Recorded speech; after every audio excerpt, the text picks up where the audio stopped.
Motivation is a trap. Stop trying to find your motivation. It's a trap. Because the moment you start waiting to feel ready, you hand your future to a feeling that never shows up on schedule. You've felt it before. You wake up with a plan. You even mean it. This is the week I lock in. This is the day I start. This is the morning I change. And then your brain says, not now. Not because you're lazy, not because you're weak, but because your brain has a job: conserve energy, avoid discomfort, and keep you safe. So you wait. You wait to feel motivated. You wait to feel confident. You wait to feel inspired. You wait for the magical moment when everything inside you aligns. And that's the trap.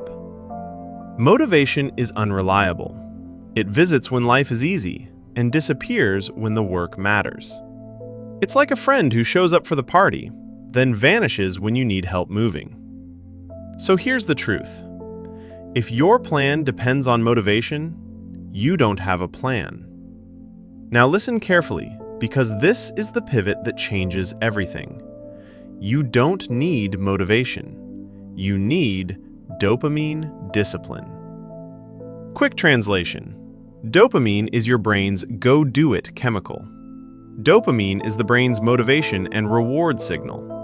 It's what makes scrolling feel easy and starting work feel hard. So dopamine discipline is when you teach that signal to follow your plan, not your comfort. Not a hype speech, not a mood, a skill. The ability to do the next right action even when your body begs for comfort. Because most days, the win isn't a massive transformation, it's a simple decision. I will do the next step, even if I don't feel like it. And if that sounds harsh, good. That means you're hearing it clearly. Because the brain you have is not built for your dreams. It's built for survival. So if you've been stuck, don't shame yourself. You've just been trying to fight biology with feelings. And here's the most important line in this entire video.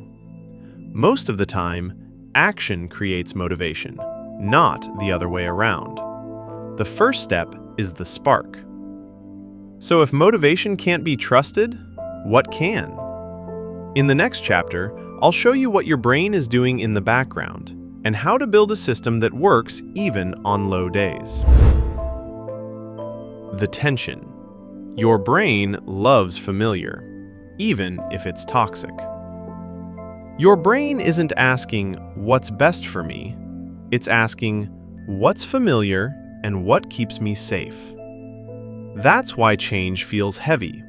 Not because you're broken, but because your brain is doing its job. Think of your brain like a city.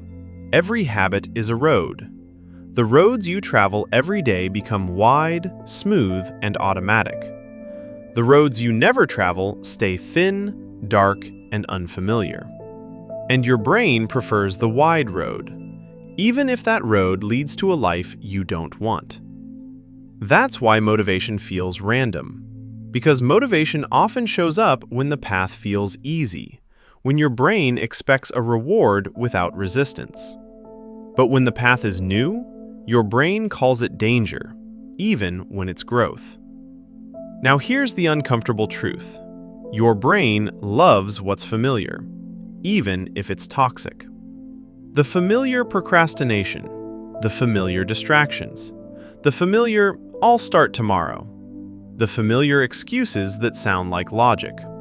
Not because you like them, but because you've practiced them. Your habits are not your personality. They're your repetition. So on low days, your brain says, return to familiar, save energy, avoid discomfort. That's why low days feel like failure. Because your brain is steering you toward the old road, and you confuse that pull for truth. But here's the good news. Your brain is adaptable. You can train it. You can rewire it. Not by chasing motivation, but by changing what you repeat. So if biology is the battlefield, your system is the weapon. In the next chapter, I'll give you 3 laws, simple, repeatable, practical, that makes action easier without waiting to feel ready. Law 1. The perception hack. Stop trusting the feeling and start questioning the story. Here's the hack. Your body can feel the same physical arousal, and your mind can call it panic or preparation. Fast heartbeat, tight chest, energy in your arms. The signal can be similar. The difference is the meaning you attach. So instead of asking, "Why do I feel this?" ask, "What does this energy mean right now?" Because if your brain labels a sensation as danger, it will try to escape. If your brain labels it as growth, it will try to rise. Here's a sentence that rewires your response in real time. I can survive discomfort.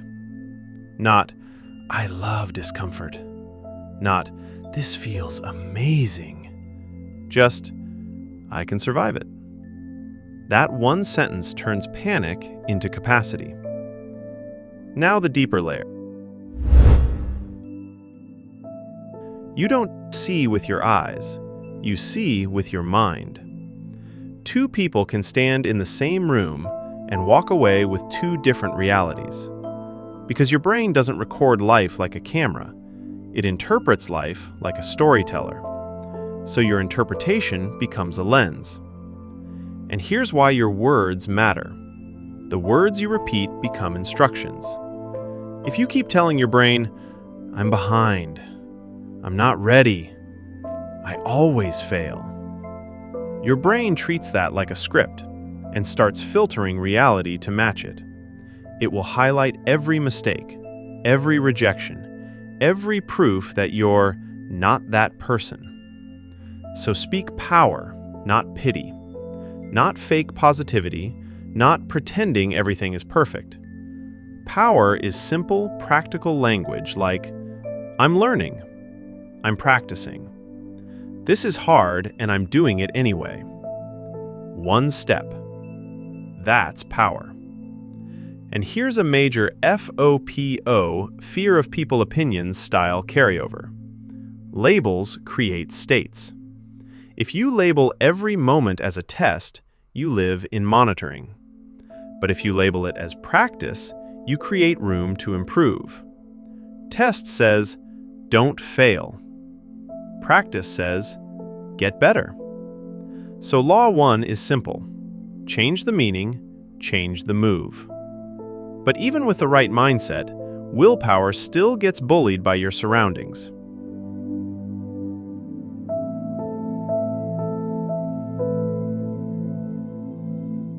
Law 2. The environment hack. If you keep relying on willpower, you will keep losing to convenience. Same person, same goals, different room, different results. Because the environment is a silent director. It tells you what to do next without words. If your phone is the first thing you see, your mind starts in reaction mode. If your tools are ready, your mind starts in creation mode. So here's the cheat code. Friction. Make bad habits slightly harder. Make good habits slightly easier. You don't need a new personality, you need a new setup. Want to stop scrolling? Add friction. Put the apps in a folder. Log out. Move the icon. Make the habit cost you 2 extra steps. Want to read more? Remove friction. Put the book on the pillow. Put the notebook on the desk. Make the good habit the easiest option in the room. Because the brain takes the path of least resistance. Every time. Now the social layer. Your brain learns socially. What becomes normal around you becomes normal inside you. If your environment normalizes mediocrity, your discipline gets outvoted. This isn't about arrogance, it's about exposure. If everyone around you treats growth like a joke, your brain learns that growth is unsafe. If everyone around you treats discipline like a punishment, your brain learns to avoid it. If everyone around you is always quitting, your brain learns quitting is normal. So protect your inputs, protect your circle, protect your room. Because your environment is either building you or breaking you, quietly. Law 2 is simple. If you want a different life, build a different room. Now the final law, how repetition rewires the brain, and why doing the hard thing on low days changes everything. Law 3. The repetition hack. Your subconscious doesn't learn through logic. It learns through repetition and emotion. Logic can explain the path. Repetition builds the path. Every time you do the thing you avoid, you carve a new road. The first time feels heavy. The 10th time feels familiar. The 100th time feels like you. And this is where most people get confused. They think they need motivation to repeat the habit. But repetition is what trains the brain to make the habit easier. So you're not waiting for motivation, you're building a pathway. Now here's the emotional part. Repetition teaches the brain the route, emotion teaches the brain, this matters. That's why mindless repetition is slow, but meaningful repetition sticks. You don't need perfect affirmations. You need consistent alignment between your actions and your identity. Because the brain changes through what you repeatedly do, and what you repeatedly feel matters. So here's dopamine discipline reframed the right way. It isn't punishment, it's training your brain to respect the plan. It's saying, I don't need to feel good first. I'll act, and the feeling can follow. And when you act on low days, you do something powerful. You teach your brain a new rule. Easy days don't build identity. Low days do. Because on easy days, anyone can do it. On low days, you prove you're not controlled by mood. Now the identity shift. Every time you do the hard thing, you cast a vote for the person you're becoming. One vote won't change your identity, but repeated votes will. So stop looking for a breakthrough moment. Start building a breakthrough pattern. And here's the line that should live in your head forever. You don't need a new life. You need a new neural pathway. Because the pathway becomes the personality, the repetition becomes the default, and the default becomes your future. Now we prove it with a transformation, and I'll leave you with one sentence you can build your whole life on. Proof plus transformation. You are not failing because you're lazy. You're failing because you've been waiting for a feeling. But when you build a system, your life stops depending on mood. Let's recap the 3 laws. But before that, if you find value in what we do here at EduXplainer, please subscribe, like, share, comment, and while you are at it, turn on the notification bell so you don't miss anything when we post new content. Thank you.